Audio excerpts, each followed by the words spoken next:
할렐루야. 우리 옆에 분들께 인사합시다. 참 잘 오셨습니다. 다시 한번 인사합시다. 주님이 당신과 함께 하십니다.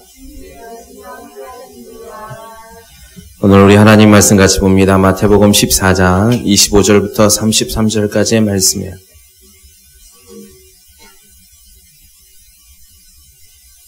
마태복음 14장 25절부터 33절까지의 말씀을 제가 봉독하도록 합니다.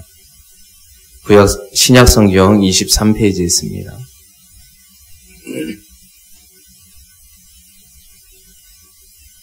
밤 사경에 예수께서 바다 위로 걸어서 제자들에게 오시니 제자들이 그가 바다 위로 걸어오심을 보고 놀라 유령이라 하며 무서워하여 소리 지르거늘 예수께서 즉시 이르시되 안심하라 나니 두려워하지 말라.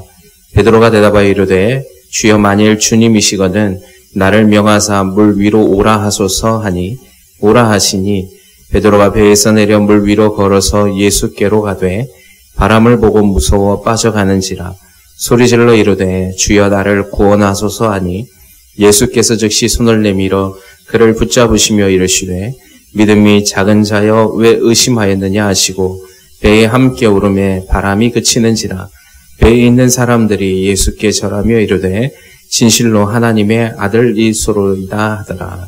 아멘. 주님은 좋으십니다. 믿으십니까?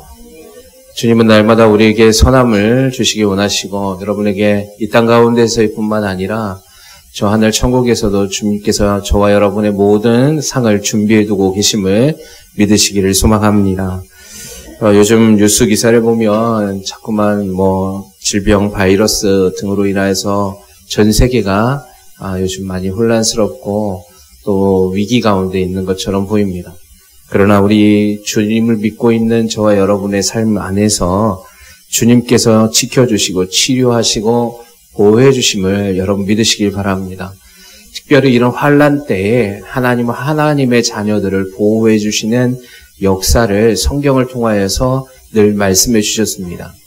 여러분 성경의 말씀을 보면 이삭이 하나님으로부터 100배의 복을 누렸던 때가 어떤 때였냐면 그때의 흉년이 들었던 때라 이렇게 말씀하고 있습니다. 그때의 흉년이라고 얘기하는 것은 뭐냐면 세상에 그토록 힘든 때가 없었다는 것이죠. 전 세계적인 흉년이에요. 그럼에도 불구하고 하나님은 그 가운데서 이삭에게 복을 주시니까 아무리 세상이 흉년이 들을 때라도 그 이삭만큼은 100배의 결실을 얻는 하나님의 능력을 경험하게 되는 것입니다. 하나님은 위기 때에 하나님의 자녀들을 세우십니다. 믿으십니까? 세상 가운데 질병이 넘쳐 흐를 때 이때가 하나님의 영광을 드러낼 때인 것입니다. 오늘 이 시간에 여러분 우리가 지금 우한 폐렴 신종 코로나 바이러스 때문에 다들 막 긴장하고 요즘 마스크가 동이 나서 사재기하고 있는 이때에 여러분 우리가 믿음으로 나아가시길 소망합니다. 그렇다고 물론 우리가 그것을 경계하고 또 우리 스스로가 조심하지 말라는 얘기는 아니에요. 조심하되 너무 그런 것에 묶여있지 말라는 것입니다. 질병을 치료하시는 분이 하나님이십니다. 성경에 분명히 말씀하고 계세요. 너희가 내 계명을 지킬 때 너희에게 모든 질병을 치료하시겠다라고 말씀하십니다. 나는 너희를 치료하는 여호와 라파의 하나님이라. 여러분 믿으십니까? 그럼 그 하나님께서 살아계십니다. 온 하늘 우주 만물을 창조하신 하나님이 여러분을 지키시고 보호하시지 아니하겠습니까? 여러분 우리는 결코 주님의 사명이 때가 되지 않는 이상 우리의 생명을 해할 자가 아무도 없어요. 여러분 우리는 하나님의 영역 안에서 하나님의 군대로 진치고 보호받습니다. 우리는 그 일을 위해서 부름받은 거예요. 우리 교회는 그렇기 때문에 더욱더 이 일을 위해서 달려나가야 되는 것입니다. 그러나 우리에게 생각을 넣어줍니다. 의심하게 하고 염려하게 하고 불안하게 하고 두렵게 하고 여러분 그래서 근심과 걱정 속에서 사로잡히게 만듭니다. 그러나 성경에서는 그 어떤 단어 어떤 말씀에도 너희가 두려워하라 염려하라 걱정하라 무엇을 마실까 입을까 고민하라라고 말씀하시지 않았습니다. 오히려 주님은 뭐라고 말씀하세요? 너희 염려를 다 주께 맡기라. 그리하면 그가 너희의 생각과 마음을 지키시고 너희를 보호하시리라. 여러분 오늘 시간 이 믿음이 우리 안에서 회복되기를 주님의 이름으로 축원하고 여러분 그 안에서 이 하나님의 영광을 경험하는 저와 여러분의 삶이 되길 주님의 이름으로 소망합니다. 오늘 본문도 마찬가지입니다. 오늘 본문의 이 마태복음 14장의 사건은 우리가 너무나 잘 알고 있는 말씀이고 사건이에요. 역사죠. 실제 있었던 일을 기록해 놓은 것입니다. 특별히 이 마태복음 14장 이 본문의 말씀 전에는 어떤 일이 일어났냐면 하나님께서 주님께서 5,000명을 먹이신 오병이어의 사건의 기적을 경험한 사건이 있었습니다. 제가 한 사진을 보았는데 갈릴리 호수, 여러분 이 갈릴리 호수를 또 다른 말로는 또 게네사렛 호수다 이렇게 얘기도 하거든요. 그러니까 명칭이 좀 다른데 똑같은 말입니다. 어쨌든 이 갈릴리 호수 또 갈릴리 바다, 너무나 크니까 바다처럼 보이는 건데 이 갈릴리 호수가 이 지름 폭이 한 25km 정도 된다고 해요. 넓은 곳은. 그러니까 엄청나게 넓은 거죠. 그러니까 수평선이 보일 수 있을 정도예요. 이렇게 직경으로 이렇게 지름으로 따지지 않고 다시 반대쪽으로 재면 그 길이는 엄청나게 길다고 합니다. 그러니까 사람들이 거기를 호수라고 얘기하지 않고 바다처럼 보이기 때문에 바다라고 얘기해요. 오늘 오병이어의 사건, 그 사건이 이 게네사렛 호수 또는 벳세다 언덕에서 이루어졌다. 성경은 기록하고 있습니다. 특별히 이 오병이어의 기적은 사복음서 전체에 기록되어져 있어요. 이 사복음서의 전체가 기록하는 사건은 많지 않거든요. 그런데 이 사복음서에 기록되어진 이 오병이어의 사건, 그만큼 중요하다는 얘기를 말하는 것입니다. 이 오병이어의 사건을 보면 또 제가 그 사진을 보니까 거기에서 잡았던 물고기 2마리하고 보리떡 5개 우리가 알고 있는데 그 이스라엘에서 진짜 그것을 찍은 사진이 있는데 거기서 잡힌 물고기겠죠. 근데 그 물고기가 작습니다. 작아요. 우리가 알고 있듯이 이 물고기 2마리와 보리떡 5개는 한 소년의 도시락이었다라고 얘기하잖아요. 그러니까 우리가 생각하는 큰 어종이 아니었던 겁니다. 물고기 2마리에 그리고 빵 5개. 자그마한 것을 가지고 우리가 알듯이 성인 남성의 수만 5,000명이 먹고 12바구니를 거둔 사건이 바로 오병이어의 기적입니다. 이것이 역사적인 사실이거든요. 신문 기사를 보니까 오병이어의 옛날 고대 그 그림이 발견되었다라고 뉴스를 본 적이 있습니다. 그러니까 주전 7세기경, 주 7세기경 정도에 될 때에 교회 그 근방 이스라엘 지방 근방에서 오병이어를 경험했던 것이든 아니면 그것이 구전되어서 내려왔던 것이든 그 역사적인 사실을 그림으로 그리는 벽화를 발견했다라는 기사가 있어요. 그러니까 이게 역사적인 사실이거든요. 그러니까 하나님께서 주님께서 이 땅 가운데 오셔서 그 많은 사람들을 먹이시고 난 뒤에 오늘 본문의 말씀에 보면 뭐라고 얘기되어 있냐면 본문에 오늘 25절부터 읽었는데 22절부터 이렇게 보면 이렇게 얘기합니다. 예수께서 즉시 제자들을 재촉하사 자기가 무리를 보내는 동안에 배를 타고 앞서 건너편으로 가게 하시고 무리를 보내신 후에 기도하러 따로 산에 올라가시니라 이렇게 되어 있어요. 그리고 저물매 거기 혼자 계시더니 자, 요걸 시간적인 개념으로 잘 보셔야 되는데 오병이어의 사건이 언제 일어났냐면 해가 이제 저물어 갈 때였습니다. 수많은 사람들이 이제 집으로 돌아가야 되는데 주님이 그들을 보시고 긍휼히 여기셔서 그들에게 이제 먹을 것을 나눠주십니다. 다 먹고 난 뒤에 어떻게 하셨냐면 조금 특별한 또 좀 우리가 이해하기 힘든 행동을 주님께서 하세요. 다른 때하고는 좀 다르게 주님이 행동하시는데 어떻게 하냐면 다른 때 같으면 많은 사람들을 제자들이 돌려보냈을 것입니다. 그런데 오늘 오병이어의 기적의 사건이 끝나고 난 뒤에 오늘 어떻게 하시냐면 주님께서 직접 무리들을 돌려보내십니다. 그리고 제자들은 뭐 했냐? 제자들에게는 주님이 뭐라고 얘기하시냐면 배 타고 건너편으로 가라. 그러니까 게네사렛 건너편으로 가라. 그러니까 갈릴리 호수 건너편으로 가라. 요한복음에는 어디라고 되어 있냐면 가버나움으로 가라. 이렇게 되어 있습니다. 그래서 그들을 재촉하셨다. 빨리 하라고 재촉하신 거죠. 너희가 빨리 글로 건너가라. 그래서 예수님께서 제자들을 빨리 배에 태워서 보내시고 그 무리들은 주님이 보내시고 그 다음에 주님이 무엇 하셨냐면 주님이 무슨 특별한 다른 사역을 하러 가신 것이 아니라 오늘 보니까 어디로 가셨다고요? 산으로 올라가셔서 기도하셨다. 근데 그때의 시점이 어땠냐면 오늘 14장 23절에 보면 올라가시니라 저물매 혼자 계셨다. 그러니까 사람들을 보내고 제자들을 보내고 뭐 이렇게 하고 난 뒤에 산에 올라가신 때를 보니까 그때쯤 돼서 이제 어둠이 찾아온 것 같아요. 시경으로 뭐 아무리 요즘 여름 때라도 8시 반 정도가 되면 날이 어두워지잖아요. 그 정도라고 아무리 생각해도 8시 반 또는 9시라고 한번 생각을 해봅시다. 주님의 제자들은 이미 그 전에 배를 타고 떠났죠. 그러니까 저물어 갈 때쯤 돼서 밥을 먹고 어둑어둑해질 때 주님의 제자들이 배를 타고 나아갑니다. 근데 요한복음에는 그들이 그 배를 타고 얼만큼 갔냐 이렇게 성경에 기록되어 있는데 10여리쯤 갔다 이렇게 되어 있습니다. 여러분 십리가 몇 킬로입니까? 네, 4km입니다. 그러니까 배를 타고 제자들이 어느 정도 갔다는 거야? 한 4, 5km 정도 가서 더 이상 못 나가고 있는 상황을 성경이 얘기하고 있어요. 여러분 이 배가 왜 4km 정도밖에 못 나갔습니까? 문제가 있었죠. 근데 이 4km를 나간 시점, 배를 타고 4km까지 나가는 시점이 몇 시간 걸렸냐면 오늘 본문에 보니까 밤 사경에 예수님께서 그 바다 위로 걸어오셨다 이렇게 돼 있어요. 이 밤 사경은 새벽 한 3시경을 얘기합니다. 그러니까 이 제자들 12명, 건장한 남성들 12명, 거기다가 대부분이 직업이 뭐였습니까?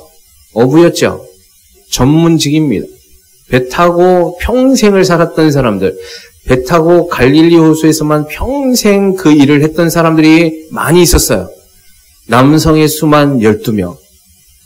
여러분 그 4km, 여러분 사람이 걸어가면, 여러분 조금 빨리 걸어가면 1시간에 3.5km를 걸어갑니다. 여러분 배를 아무리 타고 간다 노를 져도 배가 걸어가는 속도보다는 좀 빠르지 않겠어요? 노 져가면? 그런데 최고로 많이 나간 게 4km 나갔는데 몇 시간 동안에? 적어도 7시간, 8시간을 노를 저어 나갔는데 4km밖에 못 나가는 거예요. 이유가 있었습니다. 이유는 오늘 성경에서 얘기하는데 그 갈릴리 호수에 엄청난 풍랑이 일었기 때문이다 라고 말씀하고 있어요. 자, 오늘 14장 25절에 밤 사경에 예수께서 바다 위로 걸어서 제자들에게 오시니 제자들이 그가 바다 위로 걸어오심을 보고 놀라 유령이라 하며 무서워하여 소리 지르거늘 예수께서 즉시 이르시되 안심하라 나니 두려워하지 말라. 근데 24절에는 뭐라고 얘기하냐면 배가 이미 육지에서 수리를 떠나 바람이 거스름으로 물결로 말미암아 고난을 당하더라. 자, 한번 생각을 해보세요. 상상을 해보세요. 여러분 이 전문직 어부들이 지금 배를 향해서 주님 명령하시니까 그 건너편으로 가려고 애를 쓰는데 6시간 이상 동안을 나가지 못합니다. 무엇 때문에? 바람으로 인한 풍랑, 그러니까 물결이 엄청나게 치기 시작한 거야. 파도가 치기 시작한 겁니다. 여러분 우리가 생각하는 그냥 잔잔한 파도가 아니라 배가 뒤집어질 위기에 놓여 있는 상황이에요. 그러니까 이 전문직을 가지고 있던 이 어부들조차도 그 바람을 향해서 뚫고 나아가지 못하는 상황에 부딪히게 된 겁니다. 이들이 두려워했습니다. 이들이 무서워했어요. 야, 이러다가 전복되는 거 아니야? 야, 이러다가 이 큰 바람 물결 때문에 우리가 여기서 오늘 이 시간 다 익사하는 거 아니야? 아마 그런 두려움 가운데 있었을 것입니다. 물결을 아무리 헤치고 나가고 싶어도 바람이 워낙 세서 나아갈 수가 없습니다. 12명이나 되는 사람들이 안간 힘을 써봤자 할 수 있는 게 고작 버티고 있는 거예요. 그 안에서 배 안에서 그 좁은 배 안에서 무엇을 할 수 있겠습니까? 그들이 그저 그 바람에 그냥 거기서 배가 뒤집어지지 않을 정도의 위기를 뒤집어지지 않을 정도로 애를 쓰고 버티고 있는 겁니다. 몇 시간을요? 6시간 이상을 그렇게 하고 있는 거예요. 여러분 같으면 어떻게 하시겠어요? 여러분 이들이 그 전에 낮에 그냥 놀고 쉬고 있지 않았습니다. 주님을 따라서 계속 사역을 했어요. 오병이어의 기적도 하나님께서 주님께서 명령하여서 그 일도 수행했습니다. 그리고 이제 쉬어야 할 때에 주님이 저물 때에 너희는 그 갈릴리호수 건너편으로 미리 가라. 막 이들은 그런 명령을 받고 안심하고 갔을 겁니다. 그런데 어떻게 됐어요? 주님이 계시 않는 그 상황에 그들이 맞닥뜨린 고통과 환난은 그들이 감당할 수 없는 위기를 맞게 된 것입니다. 제가 오늘 이 말씀을 보다가 왜 이 말씀을 봤냐면 제가 하나님께서 오늘 기도하고 있는데 라디오 말씀 가운데 말씀이 아니었어요. 라디오에서 나오는 한 구절의 말씀을 하나님이 들려주셨습니다. 그게 뭐냐면 오늘 본문의 말씀이었어요. 여러분 우리의 삶은 주님이 계시지 않을 때 우리는 오늘 제자들이 풍랑을 만난 것과 같은 삶을 살 수밖에 없다는 것입니다. 주님이 떠나 계시는 삶은 우리가 볼 때는 안심하고 그 바다를 건너갈 수 있을 것처럼 나는 전문직에 종사하는 어부이니까 나는 그것을 충분히 할 수 있을 거라는 자신감을 갖고 배를 띄웠을 것입니다. 그러나 그들이 맞닥뜨린 그 환경은 녹록치 않았어요. 자신들이 감당하기에 버겁고 그 이상의 힘이 작용하는 것을 그들이 느꼈습니다. 그들은 그냥 배에 앉아서 버티고 있는 거예요. 얼마나 지쳤을까요? 나아가지도 못하고 오고 가도 못하는 한가운데 배가 그냥 떠 있습니다. 그냥 운명을 맡긴 채 기다리고 있는 거예요. 얼마나 부르짖었겠습니까? 그때 주님께서 새벽 3시경에 바다 위를 걸어오십니다. 여러분 이때 주님이 바다 위를 걸어오실 때 잔잔하지 않았습니다. 똑같이 풍랑은 일고 있어요. 똑같이 바람은 거셌습니다. 그런데 그 속에서 주님이 걸어오세요. 재미있는 것은 그 모습을 보고 난 뒤에 제자들의 모습이에요. 뭐라고 얘기합니까? 26절에 보니까 제자들이 그가 바다 위로 걸어오심을 보고 놀라 유령이라 하며 무서워하여 소리 지르거늘. 건장한 산에 12명이 소리 지르고 난리가 났습니다. 무섭다는 거예요. 지금 파도도 쳐가지고 무서운데 거기에 유령 귀신이 나타난 것을 보는 거예요. 얼마나 무서워. 여러분 사람이 거기 걸어올 거라고 생각하지 못합니다. 그죠? 왜냐하면 지금 풍랑이 막 치고 막 해일이 막 일어나는 거 아니에요? 바다에 물결들이. 그러니까 그 상황 가운데서 정신이 없는데 또 하나 큰 충격은 거기에 누군가 형체가 걸어오는 거예요. 얼마나 무섭겠습니까? 놀라운 것이죠. 그러니까 소리 지르는 거예요. 거기는 뭐 체면이고 뭐가 없습니다. 그때 주님께서 말씀하십니다. 여러분 이 말씀을 잘 보세요. 환경 가운데서 자기 손에서 자기가 해결할 수 없는 극도의 스트레스를 받고 있을 때 누가 오십니까? 그 환경을 뚫고 주님이 오셔요. 그리고 제일 먼저 하시는 말씀이 27절이에요. 예수께서 즉시 이르시되. 예수님 보고 팔짱 끼고 그래 너희도 쌤통이다. 그래, 얼마나 버티나 한번 보자. 이렇게 얘기하지 않았습니다. 보자마자 즉시 하시는 말씀이 안심하라 나니 두려워하지 말라. 여러분 이 시간에 주님을 만나길 주님의 이름으로 축원합니다. 여러분 우리의 상황 가운데서 우리가 한계에 부딪힐 때 우리의 힘을 할 수 없다는 사실을 여러분 인정하셔야 되는 거예요. 세상의 삶을 통하여서 내가 내 힘을 가지고 내가 살아온 경험들을 가지고 해결할 수 없는 문제들이 수두룩합니다. 그런데 우리는 주님을 찾지 않아요. 여러분 주님 만나면 그 안에서 그 모든 문제가 해결되는 것입니다. 주님이 오자마자 그들에게 주신 것은 무엇이냐면 고통을 주신 게 아니에요. 주님이 그들에게 오시자마자 즉시로 하신 말씀은 호통하신 것이 아니에요. 꾸중하신 것이 아니에요. 그들에게 하신 말씀이 무엇입니까? 안심하라는 것입니다. 그들에게 하신 말씀이 무엇입니까? 두려워하지 말라는 거예요. 여러분 이 세상 가운데 주님께서 주님의 제자들을 찾아오실 때 오늘 이 시간 저와 여러분을 찾아오실 줄 여러분 믿으시기 바랍니다. 세상 가운데서 거친 풍랑 여러분 보세요. 인간은 너무나 연약합니다. 바이러스조차 하나도 해결하지 못하는 연약한 존재인 것이 바로 인간이에요. 아무리 과학이 발달되어졌다 해도 여러분 새로운 질병의 바이러스 하나가 탁 생길 때 무기력하고 무능력해 보이는 삶을 살아갈 수밖에 없는 존재가 인간이라는 거예요. 인간의 본성들이 나타나면 얼마나 인간이 약합니까? 오늘 기사를 보니까 자기 살겠다고 그 위기 가운데 있는 그 상황 가운데서 사재기합니다. 그리고 기회가 이때라고 폭리를 취합니다. 다른 사람이 주건 말건 상관하지 않습니다. 우리나라의 인터넷 사이트에 마스크 한 개가 10,000원이 팔립니다. 30개들이 29만 8천. 너무 비싼 거 아니에요? 댓글 달았더니. 나도 이때 돈 좀 벌어봅시다. 중국은 더 합니다.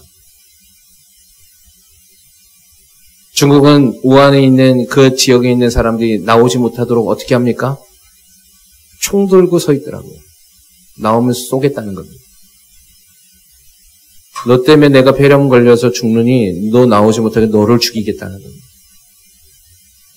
그럼에도 불구하고 인간은 어리석어 인간을 의지하려고 합니다. 그럼에도 불구하고 아직도 우리들은 과학이 무엇인가 나를 살려줄 것처럼 신봉합니다. 의학이 나를 살려줄 것처럼 생각합니다. 그러나 여러분 보십시오. 의학이 우리를 살려주지 못합니다. 과학이 우리를 살려주지 못해요. 인간의 한계를 벗어난 질병의 영역 안에 속했을 때 우리는 무기력하고 무능한 존재가 되어버리는 것입니다. 오늘 제자들이 그런 상황 가운데 있을 때 그 모든 문제를 해결하시는 분은 딱 한 분이셨습니다. 누구이십니까? 바로 주님이세요. 여러분 오늘 이 시간 그 주님을 찾기를 소망합니다. 그 주님 안에 있으세요. 주님을 만나세요. 주님을 바라보세요. 그래야 하면 기적이 일어납니다. 그렇게 하자 어떻게 했습니까? 좀 전까지만 해도 호들갑을 떨면서 오늘 생사의 기로에 놓여있던 12명의 제자들이 더 이상 소리 지르지 않습니다. 주님이 오셨거든요. 그래서 오히려 한 발 더 나갑니다. 누가요? 베드로가. 주님 나도 물 위를 걷게 해주소서. 놀랍지 않습니까? 좀 전에는 어떻게 했어요? 물 바깥으로 나갈 생각도 못하고 배를 꽉 부여잡고 앉아있지 않았겠습니까? 그런데 이제는 어떻게 돼요? 주님이 오시니까. 지금 환경은 변한 게 없어요.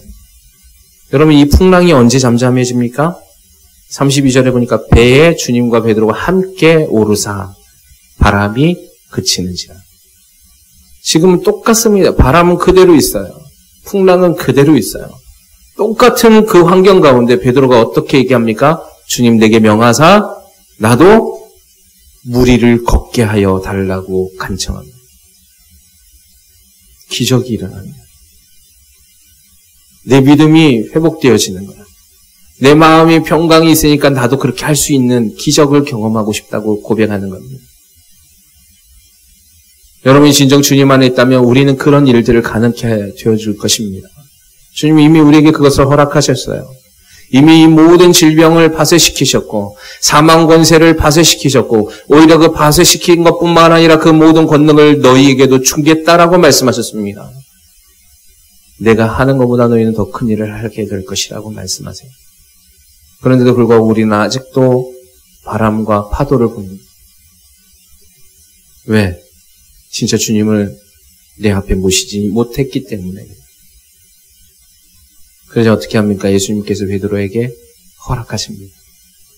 내게 오라. 또 하나 문제가 생겨요. 베드로가 걸어갑니다. 그죠? 근데 어떻게 해요? 자, 29절 보세요. 14장 29절 30절. 우리 같이 한번 읽어봅시다. 자, 시작.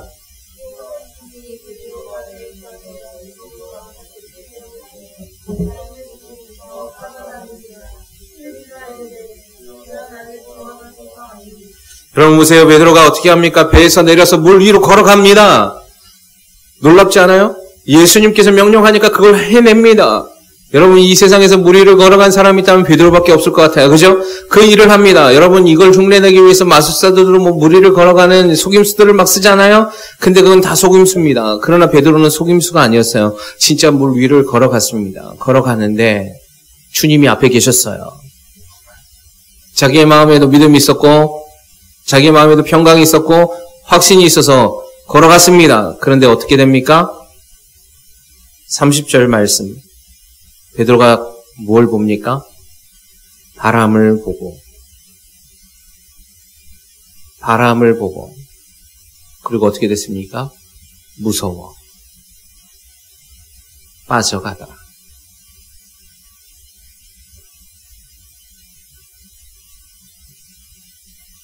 저는 오늘 이 말씀을 듣는데 라디오에서 딱 한 단어의 구절을 이렇게 얘기했어요. 뭐라고 얘기하냐면 주님을 바라보면 기적을 경험하지만 세상을 보면 고통에 빠지게 됩니다. 여러분 기적을 경험하기 원하십니까? 예. 베드로가 똑같이 그럽니다. 주님이 계셨어요. 자, 이게 영적인 단계잖아요. 여러분 주님이 오셨어요. 그 안에서 평강 가운데 있는데 여러분 우리가 돌파되어질 때 베드로처럼 용기 있게 그것을 명령하고 그것을 받아들이고 믿음으로 나아갑니다. 나아가는데 저와 여러분이 늘 날마다 넘어지는 이유가 무엇입니까? 주님 바라보지 못할 때요.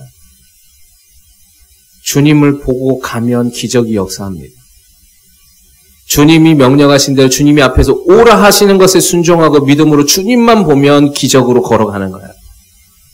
기적을 걸어가다도 주님이 앞에 계셔도 순간 무엇을 봅니까?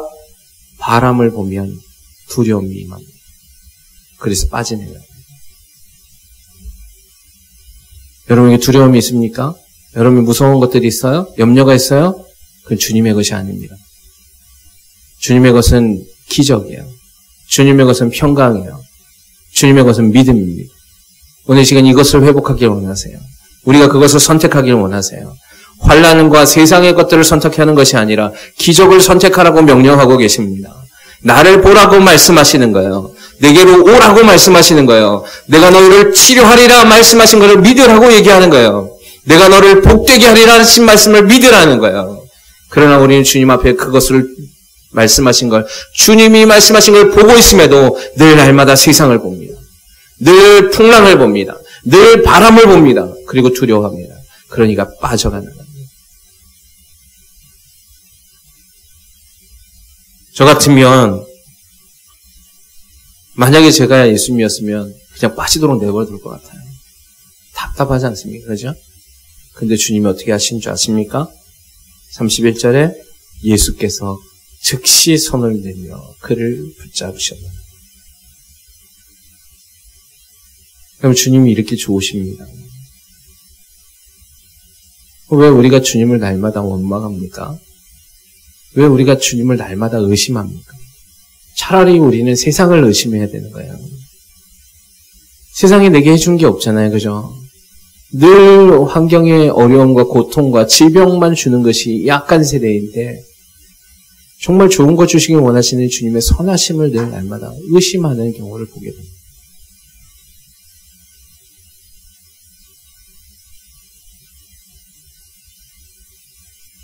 그리고 주님이 건져주시고 주님 그냥 가시지 않습니다. 어떻게 합니까? 그 배에 함께 오르십니다. 주님이 오르시자 그제서야 풍랑이 멈춥니다. 그리고 그가 또 주님 명령하신 목적지에 도달하게 됩니다. 오늘 이 주일에 오늘 이 말씀을 듣는 저와 여러분의 삶에서 오늘 또 이 말씀을 통하여서 정말 주님을 의지하는 저와 여러분의 삶이 되길 주님의 이름으로 축원합니다. 우리가 노력해봤자 아무것도 안 된다는 사실을 여러분 잘 알고 있어요. 여러분 이 세상이 우리에게 줄 수 있는 것이 아무것도 없다는 사실을 우리는 너무 잘 알고 있어요. 그렇다면 우리가 무엇을 의지하고 선택해야 되겠습니까? 우리에게 생명을 주시는 주님의 말씀을 의지하십시오. 주님의 말씀이 실제가 되도록 기도하십시오. 그분이 내 안에 오셔서 역사하시도록 여러분 허락하십시오. 주님이 여러분의 마음에 놓고 하실 때 그 소리를 듣고 주님을 영접하십시오. 거부하지 마시고 거역하지 마시고 불순종하지 마시고 세상을 바라보면서 세상 가운데 나는 왜 이렇게 살아가느냐고 한탄하지 마시고 왜 내게는 질병이 고쳐지지 않느냐라고 원망하지 마시고 주님께 여러분 아뢰십시오. 그리고 그분의 신실하심을 소망하세요.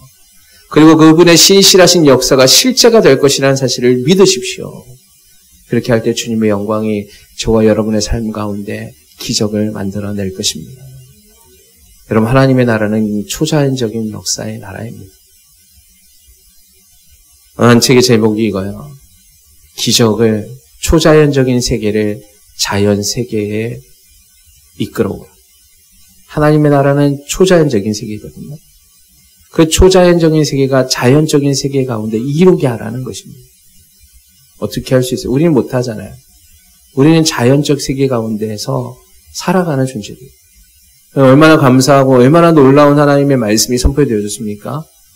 그런 우리를 연약하고 보잘것없고 죄인 가운데 있는 우리를 하나님이 초자연적인 세계 가운데로 자녀 삼아주셨다는 것입니다. 그래서 너희가 구하라, 찾으라, 두드리라. 이제 너희가 내 이름으로 무엇인지 구하면 그것이 이루어지리라. 그 권세를 주셨잖아요. 여러분 우리가 그 권세를 사용할 때 오늘 이 본문의 베드로의 모습처럼 실수하셔서는 안 돼요. 주님을 보는 거예요. 믿음으로 안수기도 하고 질병을 떠나가라고 명령하셨으면 그것이 이루어짐을 감사하시고 그것을 통해서 하나님의 역사가 이루어짐을 영광을 보여달라는 그 믿음으로 감사하는 겁니다. 근데 베드로의 실수가 뭐예요? 머리에 기도해놓고 질병을 떠나가라 해놓고는요. 거기로 가다가 세상 보는 겁니다. 안 이루어지잖아요. 여러분의 삶의 영역 안에서 오늘 이 영적 원리를 또 이 비밀들을 깨달아야 되는 거예요. 여러분 고통과 환난과 기적 가운데서 우리는 날마다 선택하게 될 것입니다. 그러나 이제 이 말씀을 들은 저와 여러분의 삶에는 오직 하나님의 권능과 기적만을 선택하게 될 것입니다. 그것을 아니까요. 그것을 우리가 믿음으로 선포하게 될 것임을 우리가 믿기 때문입니다. 그래서 주님께서 주시는 이 영광, 제가 저번 시간에도 말씀드렸지만 주님께서 원하시는 권세는 왕의 권세입니다. 믿으시죠? 모든 것은 발 아래 무릎을 꿇게 되어 있습니다. 왕이 명령해 놓고 이게 될까라고 의심하고 자기가 가고 또 하지 않습니다. 그죠? 예, 명령하면 이루어지는 거예요. 명령하면 굴복하는 거예요. 그래서 여러분 우리 교회가 이 일을 통하여서 정말 하나님의 영광을 드러내는 사도적 교회가 되고 치유하는 교회로 점점점 확증되어지고 이 지역을 변화시키는 교회가 되어서 주님이 기뻐하시고 주님의 마음을 시원케 해드리는 우리 모두가 되기를 주님의 이름으로 축원합니다. 기도하시겠습니다.